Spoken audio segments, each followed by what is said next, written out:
everyone. Today I want to talk about what it means to be charming and charismatic and how you can develop these qualities. Because the first thing I want to say about charm and charisma is I think there is a misconception that being charming or charismatic is about being a fascinating and interesting person yourself. And it's about, people think it's about being particularly clever or funny or witty or having lots of interesting stories to tell. And really, those things are really just icing on the cake. That's just a bonus. But true charm is not uh, anything to do with how fascinating or interesting or intelligent you are. It's actually about how you make the other person feel. That is what charm is actually all about. And the reason that it is such a highly sought after quality is because it really is so rare, especially in this day and age. The ability to make other people feel good, to put other people at ease in your presence, to really help someone to feel totally comfortable and safe with you is an extremely rare quality. I think it's not a stretch to say that in the modern world, people have become very self-absorbed and focused very much on their own self-interest and their own problems, and people are very wrapped up in their own concerns and their own little worlds. So someone who is genuinely able to have a kind of openness towards others, where they're truly able to let another person into their world and create a space and a feeling of safety for other people, is an extremely attractive and alluring person to be around. And that is the essence of charm. Charm has got to do with making other people feel just fantastic in your presence. So we're going to talk a little bit about what are some of the things that you can do to help people to feel this way around you. Because it is astonishing when you develop charm as a way of being in your everyday life and as a way of interacting with other people. You just incorporate charm into all of your interactions. It is astonishing how your life improves and evolves in very magical and unexpected ways. It's really very magical what charm does for your relationships with other people and with the outside world. So the first aspect of charm that I want to talk about is something which is maybe sounds a bit old-fashioned, which is maybe a little bit of an unpopular topic to talk about in this day and age. But it is so important, and that first aspect is manners. In days gone by, society recognized that manners were extremely important to a civilized society, because the essence of manners is not about using the right napkin or the right knife and fork or not putting your elbows on the table. All those things are, that social etiquette is all very well, but the essence of what manners is about making other people feel comfortable. It's about putting other people at ease. So using please and thank you, not making demands of people, being polite in all your dealings and requests with people, no matter how you may be feeling inside, treating other people with a level of complete politeness and not raising your voice, not ever getting rude, not ever resorting to name calling, just being a good host when you have someone in your home, being courteous and considerate of other people is an extremely, extremely important part of charm, because manners make other people feel important. They make, when you treat someone with politeness and courtesy and you have good manners, it makes the other person feel that they are worthy of your respect. And that brings out the best in people. Everyone wants to feel important, and manners make other people feel important. They make the other person feel as if whatever you've got going on, whatever problems or issues or moods or feelings you might have going on with yourself, you still value them enough to treat them with courtesy and respect. And that is the message that having good manners communicates to others. So it's extremely important. Always, whenever you're dealing with other people, take a moment to take a few deep breaths and address other people with politeness and courtesy, and don't ever jump to losing your cool. Charming people understand that a very big part of charm is having manners with everyone, no matter who they are, whether it's the cashier at the supermarket who's ringing up your groceries, or the waiter at the restaurant who's bringing you your meal, or the homeless person that you pass on the street, or someone who's come to your home. No matter who it is, treat every single person with politeness. It really gives you that sense of class and that sense that I am a person who respects others, no matter who they are and no matter what is going on with me. People who have charm know this, and it's extremely alluring to be around someone who has good manners and who has that self-control to treat other people with respect at all times. The next very, very important aspect of charm is being a good listener. And I would say, if you learn nothing else, this is really possibly the most important aspect of being a charming person. So many people, so much of the time, when they're engaged in a conversation with someone else, are just waiting for the other person to finish talking. They are already planning out what they want to say. They can't wait for the other person to finish the point that they're making or whatever it is that they're saying. People are just far too fixated on talking rather than listening. And I'm sure we can all think of a recent example from our own lives where we've been in a conversation with someone where it is just so clear they are not listening to what we're saying. They are simply concerned with having the next turn to speak.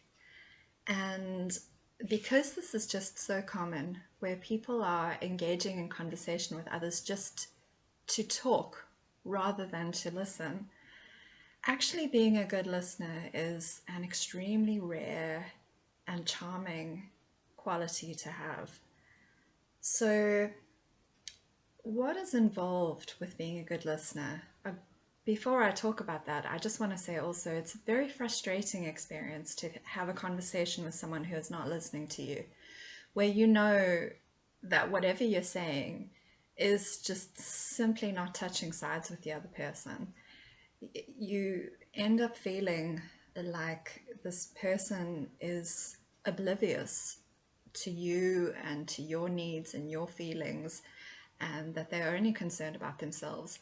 That's what it's like to have a conversation with someone who cannot listen and who is only speaking is only having that conversation in order to make themselves heard. They are not interested in hearing you. It's awful.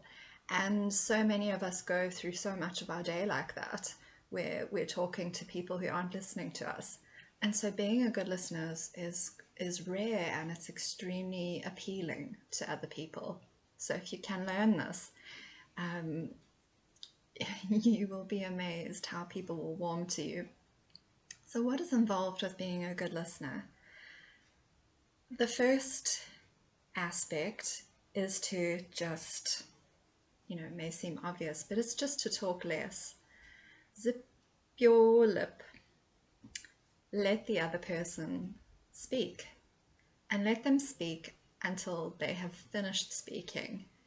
And once it seems like they've finished speaking, wait for a count of between 5 and 10, whatever you can manage, but count for a few seconds before speaking again yourself, because that will give the other person an opportunity to truly say everything that they want to say. And so it just simply involves disciplining yourself to talk less and looking at the other person in the face. You don't have to look at them square in the eyes the whole time, because that can be intimidating. What you can do if you find it too intense to look someone directly in their eyes, which I wouldn't recommend, as I say, it's a little bit intense, move your gaze from one eye to the other and look at different parts of their face. So forehead, nose, mouth, cheeks, one eye, the other eye. Look at their face. Don't necessarily worry about looking them dead in the eyes, but watch their face the entire time that they're talking. And try to clear your own mind of thoughts while they're speaking. So just notice when your own mind is trying to come up with the next thing that you want to say, and just put it to the side for a moment and just try to have an open and present mind while the other person is talking. Practice breathing deeply while the other person is talking. Have a relaxed body posture. Have your body language open, so crossed arms. Have your chest open and pointing towards that person. Have your hands and arms by your side. Look them in the face, as I mentioned, and breathe deeply while they're talking.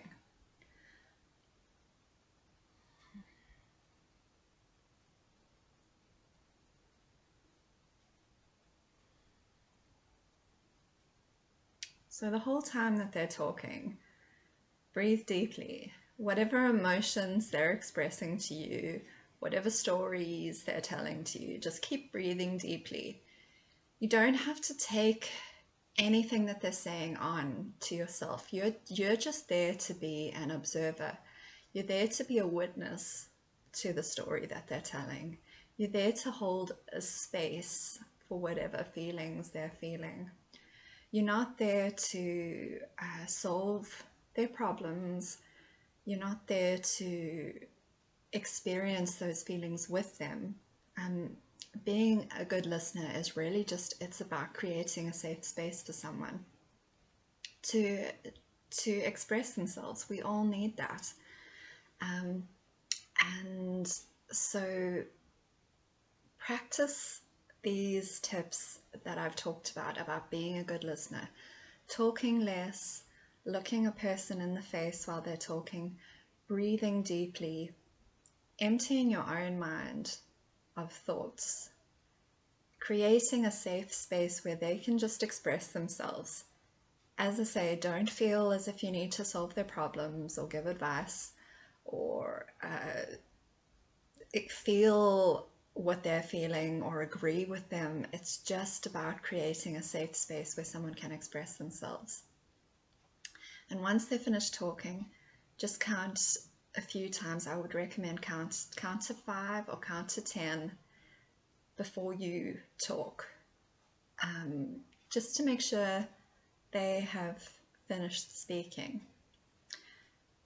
If all you do is master the art of being a good listener, you will be so attractive and appealing to people. It is such a huge part of charm, because if people associate you with someone who can listen empathetically, and doesn't jump in with your own thoughts and your own opinions and ideas, and you can actually just let other people talk, people find that to be extremely warm. People will feel very safe around you. You will just start to seem very attractive to other people, because it is something people crave. People crave being heard. They crave a safe space where they can just express themselves, and they will be drawn to you like a magnet. So that sort of leads into the next point that I want to make about charm, and that is, a truly charming person doesn't take on other people's problems. Being a charming, charismatic person is about keeping your own energy sacred in yourself.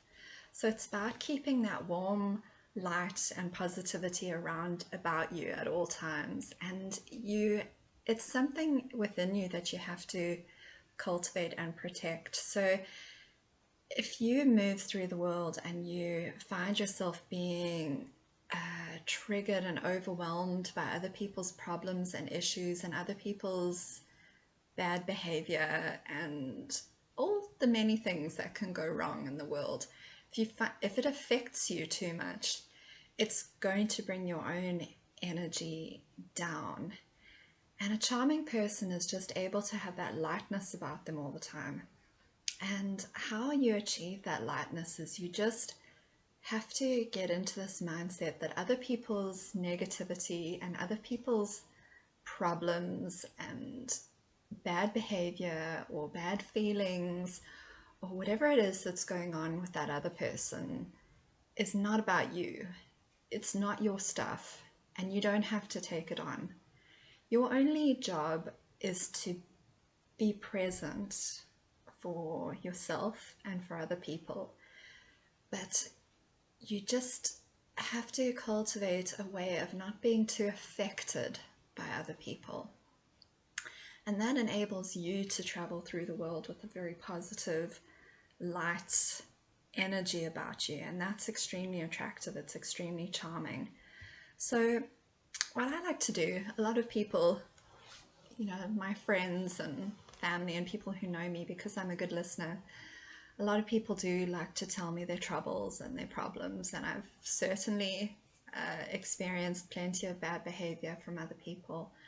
And what I like to do is I just like to slightly disengage from when it's negative, when other people are bringing negative energy into my space. I like to think of myself as energetically taking a little bit of a step back. And this helps me to just be objective about whatever's going on.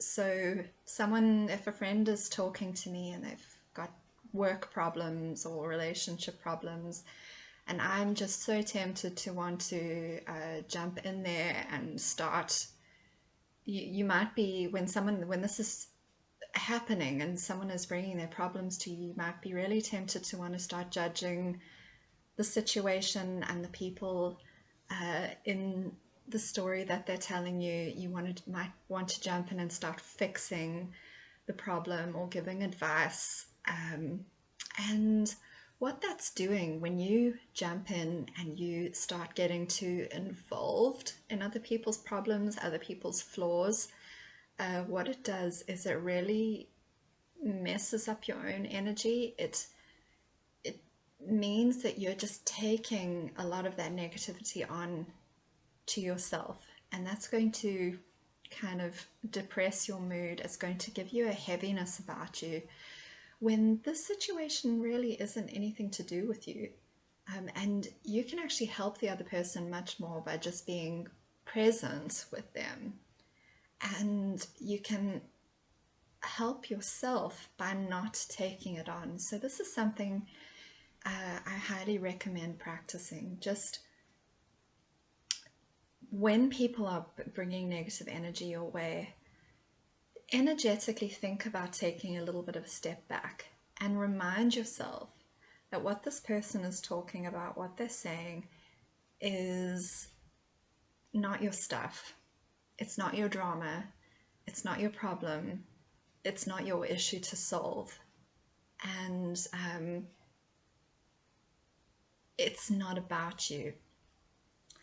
And if you are able to cultivate that mindset where other people's negativity and bad behavior and problems are nothing to do with you, you will move through your interactions with others with a lightness and a warmth and a positive energy around you that will just be very alluring to others. Something that I'm kind of quite well known for doing. People always tell me, I'm just totally unflappable, and that I have the patience of a saint, and that I am just calm in every single situation. People always say this to me, and it's not because there is anything really special about me, or because I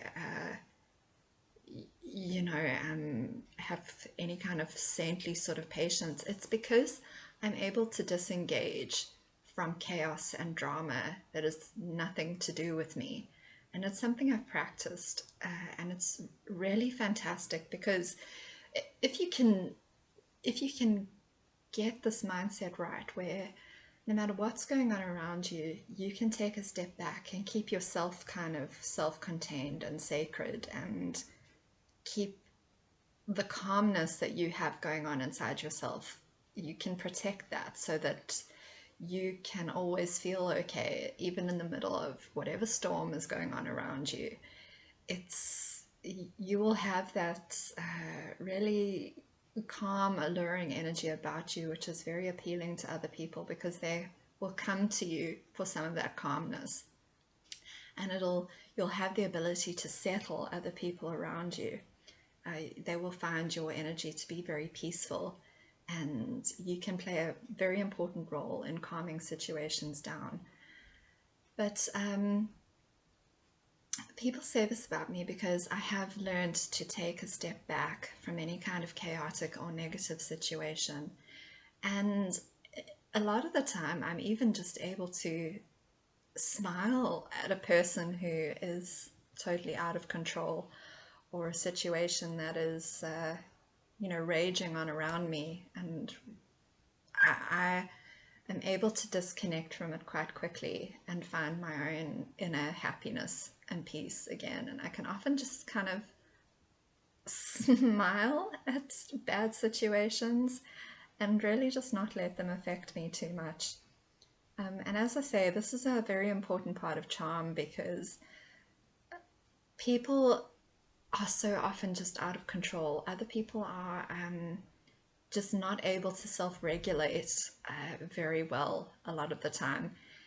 And if they can look to you for a kind of a sense of lightness and calm, they will see you as a very, very appealing person. The last thing I want to say about cultivating charm is, don't feel that you need to engage in small talk with people all the time. Small talk is fine, and there's nothing wrong with it. But what people really crave, as I mentioned earlier in this video, is they crave being heard, they crave being understood. And a charming person is actually someone who's able to go deep with someone. They're able to find the depth in another person. They're able to find the feelings in another person and uncover them. And people actually crave being this kind of connection. If you can, if you can go beneath the surface with the person that you're talking to, And instead of just listening to all the little surface details of what they're saying, go beneath that and find the feeling and the meaning in what they're saying. That is an extremely alluring quality because, as I said, people crave being understood and heard, and they crave that deeper connection. So say you're on a date with, say perhaps you're a woman, you're on a date with a guy and he's telling you about his day at work. Perhaps he's an engineer and he is telling you about a machine that broke down at his work site, and he's telling you about how he had such a frustrating time trying to figure out what was wrong with this machine and trying to fix it. And perhaps in the normal run of things, you would be listening to the story and thinking it is the most boring thing you have ever heard. And can he please just, shut up about it and move on to a more interesting topic of conversation?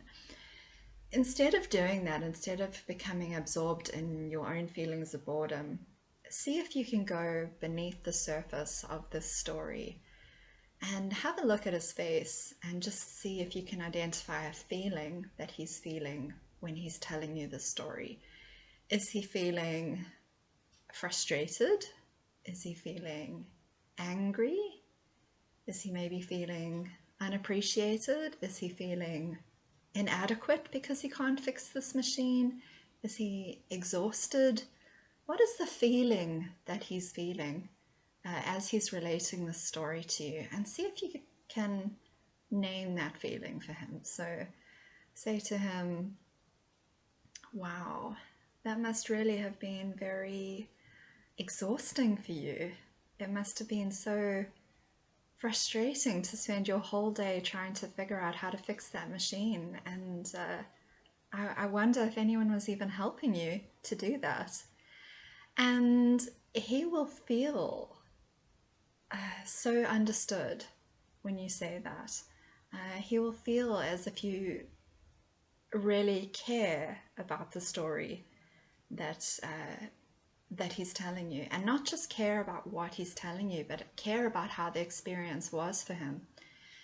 And that is just going to be incredibly appealing and attractive, because most people go through their conversations and they go through their interactions with others not feeling important, not feeling as if anyone cares at all about how an experience was for them. So go deeper, even with the boring stories and details that other people are telling you. Go deeper, try to see if you can find out what the feelings were around that story and what that experience actually meant for them. Is he telling you this story because he's really quite feeling quite underappreciated in his job? Does he secretly wish that he could leave that job and go and work for himself? Is there something he'd really much rather be doing with his time? Was there another task that day that he wanted to be getting on with, and this machine that had broken down was taking up all his time?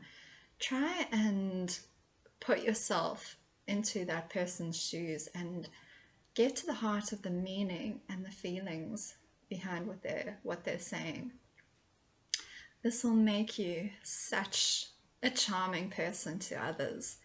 As I said right at the beginning of this video, the essence of charm is how you make other people feel. It's not about any fascinating or interesting stories or intelligent information that you have to share. That is not what charm is about. Charm is about making other people feel amazing and making them feel heard and understood and connected with you. And if you can access these abilities and this skill to really see to the heart of another person and uncover the emotion and the meaning in what people are saying, without jumping in there and giving them advice and giving them your own opinions, or judging the situation, or taking over, telling them what they should do, or interjecting with all your own stories, you will be such an alluring person for other people. And a lot of it is just simply about unlearning a lot of bad habits that we've developed, many of us, where we think that the only way to be in a conversation with other people is to do lots of talking, to give opinions and judgments. Just a hint, people really don't want your opinions and judgments most of the time, unless they specifically ask. Just keep your advice and your judgments and opinions to yourself when other people are talking about their life. So we think it's about talking, we think it's about giving our judgments and opinions, we think that's what other people want to hear, and they don't. And we think it's about being superficial. We think it's about just letting all our own stuff and chaos out onto other people. And being charming is actually about being restrained. It's about being self-disciplined, so that you are actually creating an environment of safety for other people, where they can feel connected and understood and heard, where they can just bask in your warmth and calmness and lightness. That is going to make you an extremely charming and alluring person for other people. So I'd love it if you tried some of these methods that I've talked about in this video, and I'm very confident that if you do, you'll start to see your interactions and relationships with other people truly starting to flourish. So have a great day, everyone, until I talk to you next time.